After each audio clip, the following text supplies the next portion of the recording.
Hi hello everyone. Positivity in life channel पे आपका स्वागत है। आज शुरू करते हैं एक मोटिवेशनल स्टोरी से जो हमें स्ट्रेस फ्री लाइफ जीने की प्रेरणा देता है। ये कहानी है एक छोटे से बच्चे शिंचू की, जो हमें ज़िंदगी का सबसे इम्पॉर्टेंट लेसन देकर जाएगी और लंबे समय तक एक्टिव और हेल्दी लाइफ के लिए जो 10 नियम है ना, उसमें से एक नियम बड़ी आसानी से सिखा कर जाएगी। तो लेट्स स्टार्ट। प्रकृति के गोद में एक छोटा सा प्यारा सा गांव था। उस छोटे से गांव में शिंचू नामक एक महत्वाकांक्षी बच्चा रहता था। वो बहुत तेज धावक था। हर रेस में वह अव्वल आता था। पूरे गांव में उसका मुकाबला करने की हिम्मत कम ही लोग कर पाते थे। शिंचू के लिए जीत ही सब कुछ थी। सफलता मतलब रेस जीतना। एक दिन शिंचू के दादाजी, जो गांव के प्रधान थे, उन्हें यह महसूस हुआ कि शिंचू की सफलता उसके सर घमंड बनकर चढ़ चुकी है। उन्होंने कुछ सोचा और एक दौड़ प्रतियोगिता का आयोजन किया और दूसरे गांव से भी दौड़ प्रतियोगियों को आमंत्रित किया। दूसरे गांव के प्रतियोगी भी जीत के दमदार दावेदार थे। तय समय पर प्रतियोगिता शुरू हुई। दर्शकों की भीड़ से मैदान खचाखच भरा हुआ था। पहला राउंड शुरू हुआ। सारे प्रतियोगी बहुत मजबूत और जीत के दावेदार लगते थे, पर किस्मत को कुछ और ही मंजूर था। शिंचू भी पूरा जोर लगाकर दौड़ा और पहला राउंड जीत गया।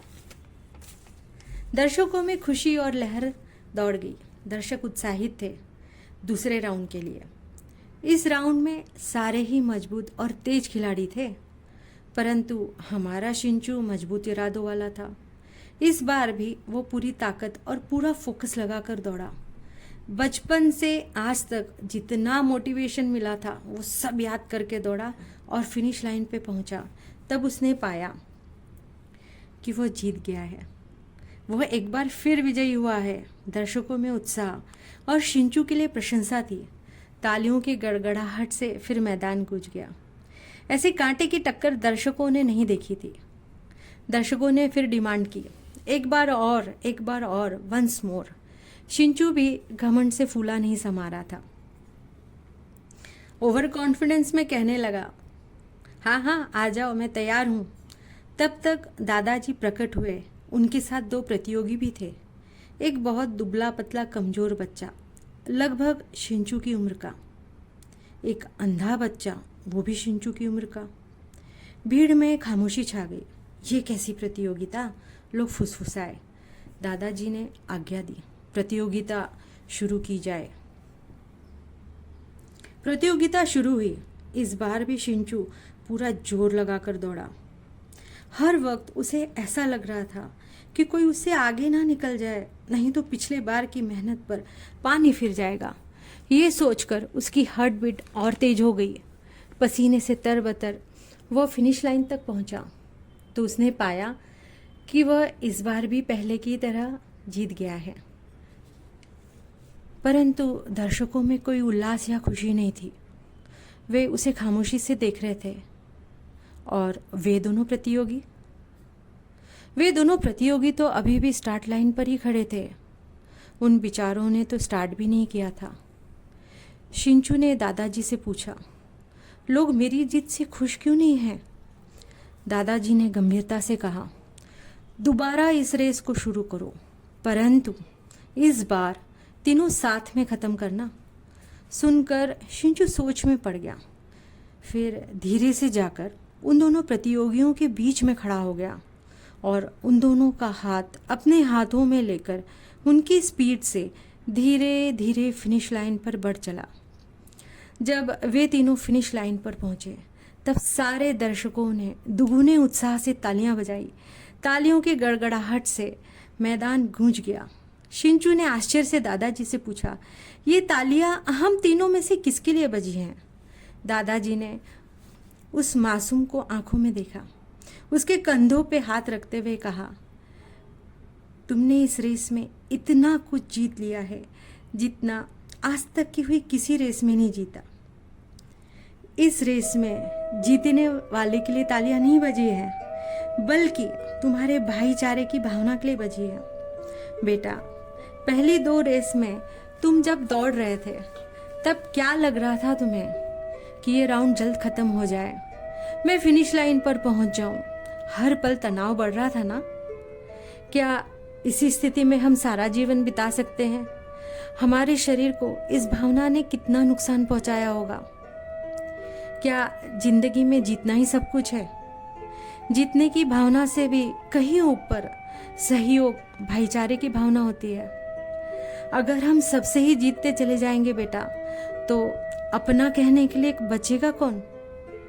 जब तुम उन दोनों को साथ प्रतियोगिता खत्म कर रहे थे, तो क्या एक पल के लिए भी तुम्हें लगा कि हम कोई रेस दौड़ रहे हैं?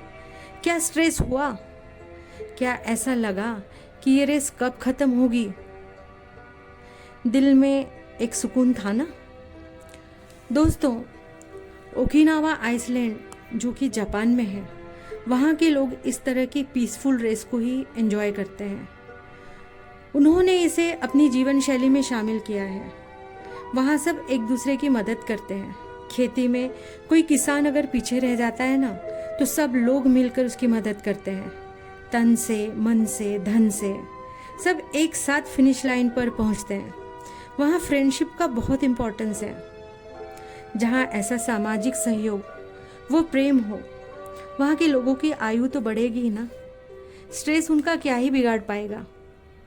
स्ट्रेस हमें कितना नुकसान पहुँचाता है, ये मैं आपको अपनी पिछली वीडियो में बता चुकी हूँ। आप चेक कर सकते हैं पॉजिटिव थिंकिंग क्यों ज़रूरी है। दोस्तों, इस कहानी ने हमें ये सोचने के लिए मजबूर कर दिया है कि कंपटीशन को कोऑपरेशन से हम रिप्लेस करके हम अपने स्ट्रेस को शांति, अमन और चैन से रिप्लेस कर रहे हैं। जापानीज़ की अच्छी skin, active and energetic life के अन्य सीक्रेट में से ये एक सीक्रेट है जो उन्हें ज़्यादा प्रोडक्टिव, स्मार्ट और एक्टिव बनाता है। एक तनाव ग्रसित चेहरे से ज़्यादा आकर्षक एक आशावादी चेहरा लगता है। तनाव से हम जल्दी थकान महसूस करते हैं, जबकि आशा हमें हर वक्त नई ऊर्जा प्रदान करती है। स्ट्रेस फ्री लाइफ हमें लंबी उम्र और प्रोडक्टिव बनाती है। जैसे जापानीज़ अपनी अच्छी स्किन एंड एक्टिव और लंबी उम्र के लिए सराहे जाते हैं। जापान की 91 साल की महिला तकिशिमा मिका जिम इंस्ट्रक्टर हैं। उन्होंने 65 साल की उम्र में जिम ज्वाइन किया था। देखने पे आप उनकी उम्र का पता नहीं लगा सकते। आप गूगल करके देख सकते हैं। चित्तेसु बत्तनेबे 112 साल के जापानीज बुजुर्ग 2022 में अपना नाम गिनीज वर्ल्ड रिकॉर्ड में दर्ज करा चुके हैं। कितना अच्छा लगता है ना ये सोचकर कि 90 की उम्र में हम एक्टिव हैं, साइकिलिंग कर रहे हैं, जिम कर सकते हैं, अपना पैशन फॉलो कर सकते हैं। ज़रूरत है तो स्ट्रेस फ्री रहने की। अपने जीवन के अनुभव से मैंने इतना ही सीखा है कि अगर प्रॉब्लम है तो आप उसका क्या कर सकते हैं। ज़्यादा से ज़्यादा उसे 5 से 10 मिनट का टाइम दीजिए, अटेंशन दीजिए, सॉल्यूशन ढूंढिए। मिल गया तो एक्शन लीजिए, नहीं तो वक्त पर छोड़ दो। तब तो हम उसका कुछ नहीं कर सकते, फिर क्यों स्ट्रेस लेना। प्रॉब्लम है, आप कुछ भी नहीं कर सकते तो भी क्यों चिंता करना जब हमारे बस में कुछ है ही नहीं। उसे अटेंशन मत दो, उसे वक्त पर छोड़ दो, वरना वो हमें टेंशन देगा।